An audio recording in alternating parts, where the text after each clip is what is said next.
A big reason that Mikhail Tal won the 1959 Candidates Tournament and the right to play Mikhail Botvinnik in the World Championship is that he beat the young Bobby Fischer, only 16 years old at the time, 4-0 in their individual games. In both of the games where Tal had white, he played d4 and Fischer responded with the King's Indian defense. The most famous game that they contested here was the second game, which is a perfect example of the uncompromising styles of both players. Tal opens the game with pawn to d4 and Fischer responds with the King's Indian defense. Now, Fischer is a very, very consistent player. He insists on playing certain openings and he's going to play it against anyone because he believes in the openings he's playing and he believes in his preparation in the openings. So Tal knew what he could expect, and in fact, he played a very similar line against Fischer earlier in the tournament. He did win all 4 games against Fischer in this event. Here we're getting the bishop g5 system, the Petrosian system, which is designed to minimize the counterplay that black gets in the King's Indian defense. Against a young player like Fischer, this makes a lot of sense to try and play a little bit more positionally to try and leave him with more problems to solve, even if white's play is also slowed down a little bit. The experienced Tal, relatively experienced to the even younger Fischer, is able to benefit from this way of playing. So after bishop g5, we get pawn to h6, bishop h4, and now today the most popular thing to do here is to play pawn to g5, pushing this bishop back, and then after bishop g3, you get knight to h5. Now, this has led to reasonably good results for black in this variation, so this is probably a good way to play, but I'm relying on modern theory to recommend this.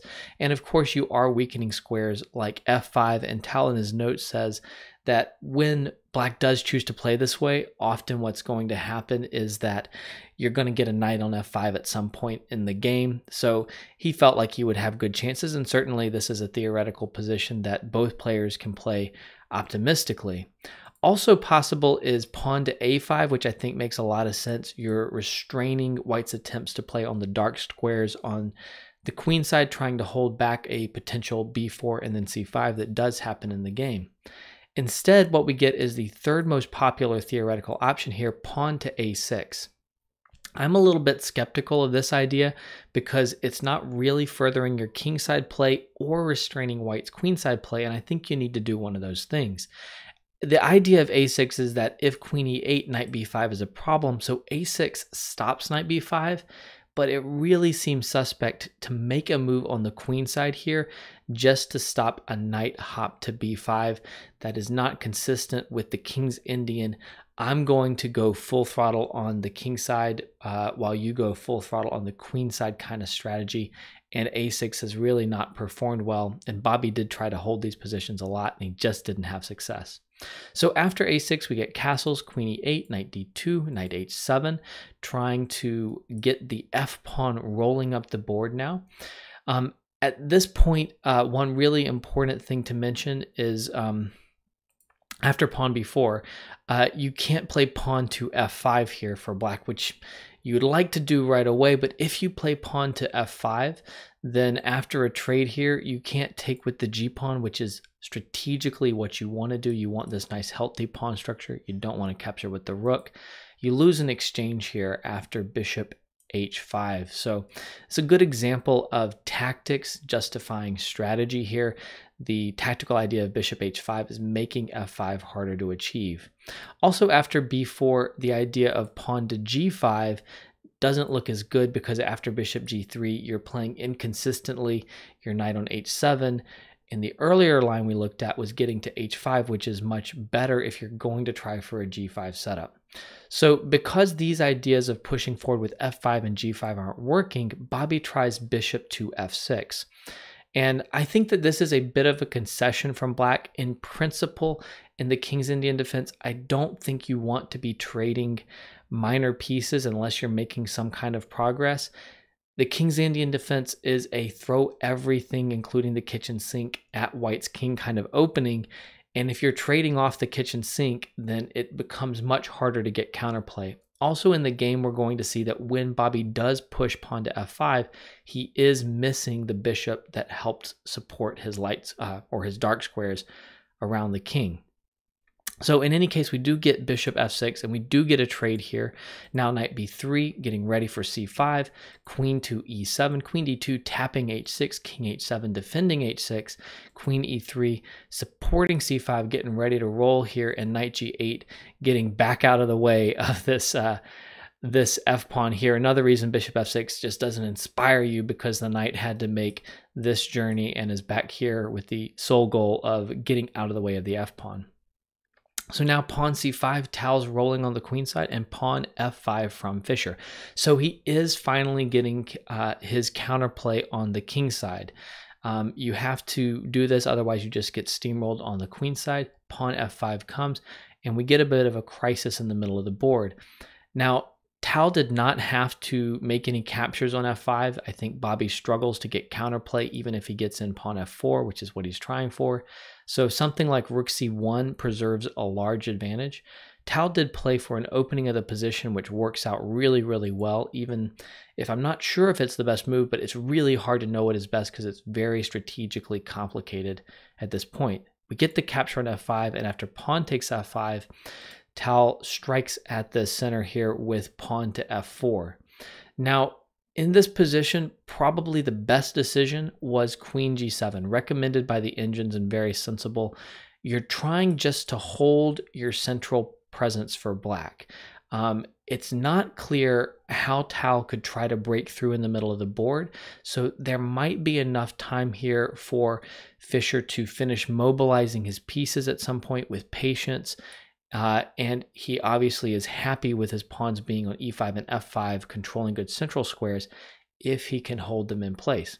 It's a very interesting, rich struggle. I do think Tal is better, but how much better, I'm not really sure. In any case, what Fischer did is he captures on f4, which I think is suspect because it's really opening up the position for Tal. The point seems to be after queen takes f4, instead of knight e5, which is another way to try to keep playing, just holding the position, and maybe Fischer's only a bit worse there, he captures on c5. Now, this is a really interesting decision. Tal, in his notes to the game, in his great book, My Life in Games, said he basically didn't consider this. He was like, I didn't calculate anything because giving up the center of the board here when white is so active just seems crazy. And Fischer went for this as though it was something that was missed by Tal. And I mean, not considering it doesn't mean that it was missed. Tal just ruled it out because it seemed so greedy. And I think Tal is absolutely right, and the engine thoroughly agrees. After pawn takes c5, there are a number of interesting choices available to Tal. He picks bishop d3. The computer actually likes rook e1 even more, saying, I'm going to put the rook on e1 anyway. Let's see what black is going to do, and then I have more choices with the bishop. I don't have to commit it to d3 yet. Either way, though, Tal is pressing. So bishop d3 happens, and Fischer is again more greedy and goes ahead and captures on b4. So he is just devouring pawns at the cost of activity and king safety, and basically all of the other things that one could be worried about in the position besides pawns. So he's getting pawns and nothing else. Rook e1 from Tal. Of course, this is nice. You're including the final undeveloped piece in the position. You're hitting the queen, and this position is just humming with activity for Tal. It makes, of course, total sense that there should be a knockout blow soon. However, that said, after the most resilient move in the position, queen d6, there may not be a knockout blow. It looks so good for Tal, and he's definitely pressing, but I can't find a clear forced win. I haven't seen one in any notes. The best I can say is there's definitely an advantage for white, and it's really hard to play the black position. One line that the engine recommends that seems really nice and very much in Tal's style is to take on f5 here, and after the king runs, go for queen d4 check, and then after the knight steps out, finally letting this bishop breathe a little bit, you can just trade here, and then you can try and put pressure on the long diagonal. If Fischer tries to trade queens with queen takes d5, picking up another pawn, you can just pull back on the long diagonal, and even though black is up 2 pawns, there's a huge advantage being assessed for white in this position, which makes a lot of sense when you look at how active white is.